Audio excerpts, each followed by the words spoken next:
Hello, welcome to From the Fringe. Have a look at this video.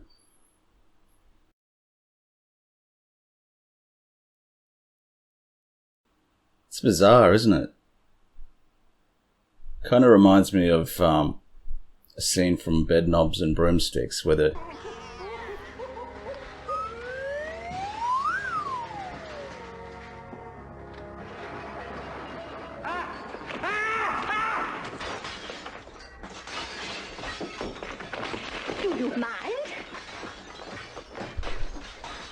It's like a living nightgown.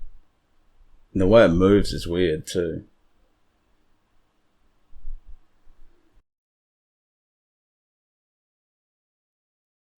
My initial thought is that it could be a nightgown or something that's just blown off the clothesline. But it looks too animated. So who knows what that is? It's definitely unusual. So how is everyone today? Hopefully alright. Like what I've done here? Brought a plant in from outside, got that grey curtain from somewhere. So what do we got today? We have this first story. I won't go through the whole list. Let's just start here. This is a good story actually. It reminds me of Skinwalker Ranch. So I've called it High Strangeness in the Woodland. A couple had been staying at a cabin in the middle of a remote woodland somewhere in the Pacific Northwest when the incident happened. It had been a Sunday night and the pair had been enjoying the peace and quiet.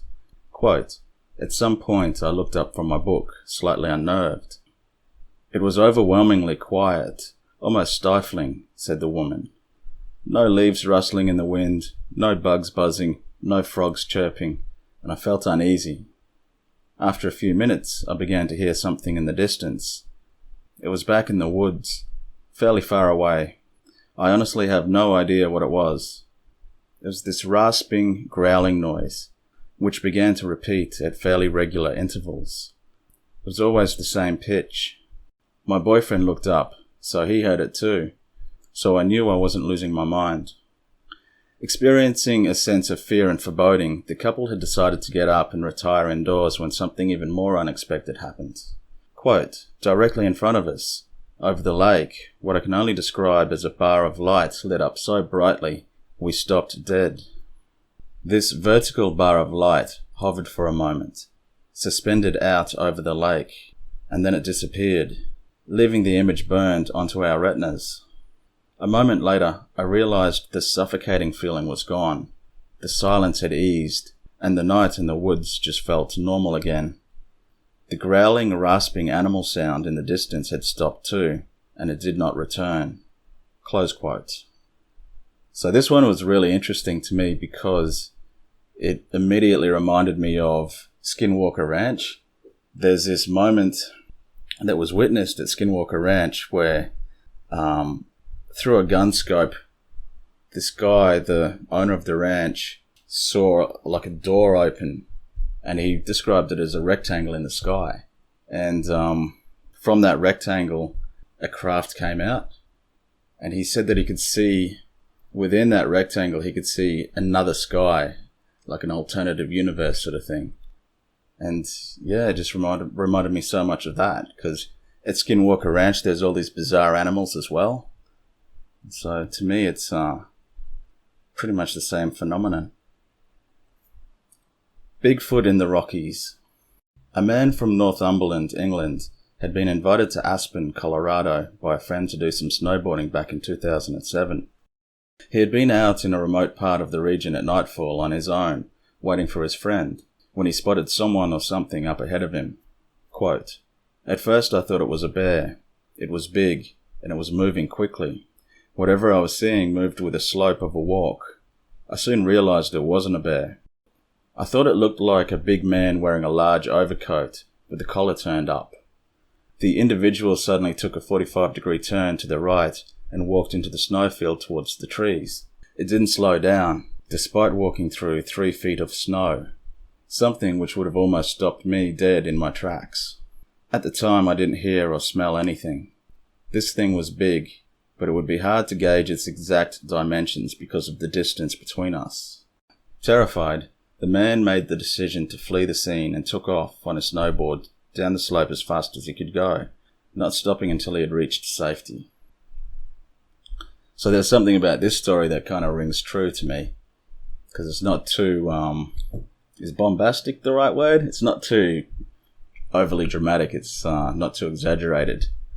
And so, the only slight question I've got is, how did he know, like if he couldn't gauge distance and couldn't gauge the creature's size, how does he know that there was 3 feet of snow that the creature was walking through? Maybe that's just my failing because I've never seen snow. So maybe people who do live in snowy regions, it's just easy for them to gauge the depth of a snowdrift or whatever. Moon cube mystery solved. This is a good one. Well, it's not really a good one. It's just like a, what's the word I'm looking for here?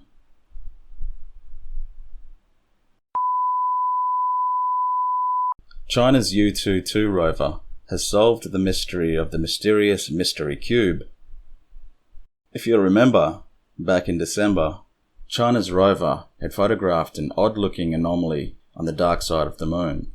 And so, after its more than a month-long road trip over the lunar surface, U-22 has sent back clear and close-up images of the cube. And behold, it's a rock. No surprises there, really. Alright, guess what? Me old mate Geller is at it again. You guys would have seen that, the pulsar video? Well, it's not a pulsar, it's a new astronomical anomaly, and Geller reckons he knows what it really is.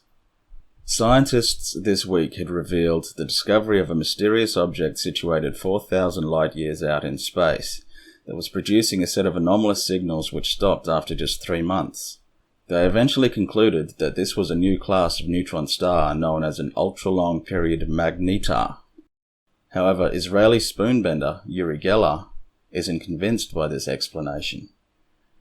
Quote, "A team mapping radio waves in the universe has discovered something unusual that releases a giant burst of energy 3 times an hour, and it's unlike anything astronomers have ever seen before," Geller wrote.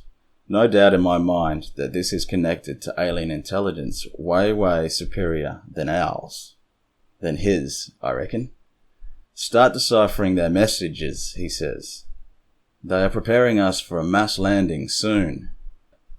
When I was looking at this article, there was a bunch of other claims by Geller that he's declared in the news fairly recently, like over the last few months.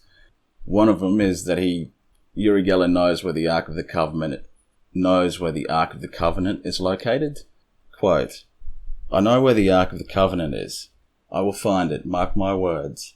It will be an earth-shattering historical tsunami and an archaeological and theological earthquake." This guy's a poet.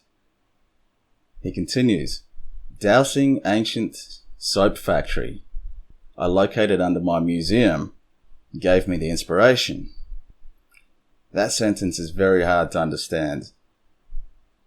Dousing ancient soap factory. So I guess he's been dousing with the little rods a soap factory somewhere, which he located under his museum. So Geller's got his own museum. I wonder if the museum is dedicated to Uri Geller, like it's just photos of him. It's probably just a big room with mirrors all over it, and he just goes in there. He continues, quote, "Yes, my dear friends, the opposition will be huge, but we are talking about an item that is holy, and nothing will come in its way to be freed and shock the world into a biblical, historical reality." So Uri Geller's the savior too. He's awesome, this guy.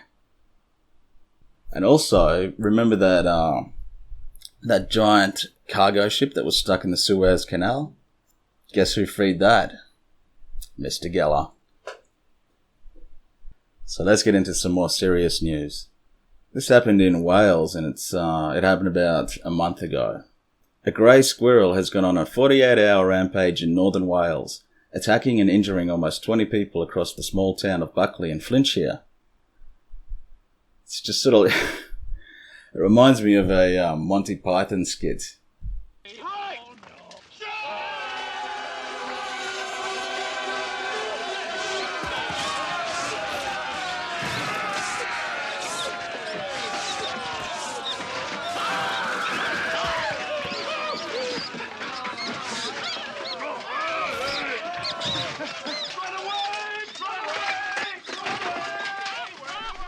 The squirrel, known as Stripe by fearful residents, has attacked a number of locals, leaving at least 18 injured, with many requiring tetanus shots for their wounds.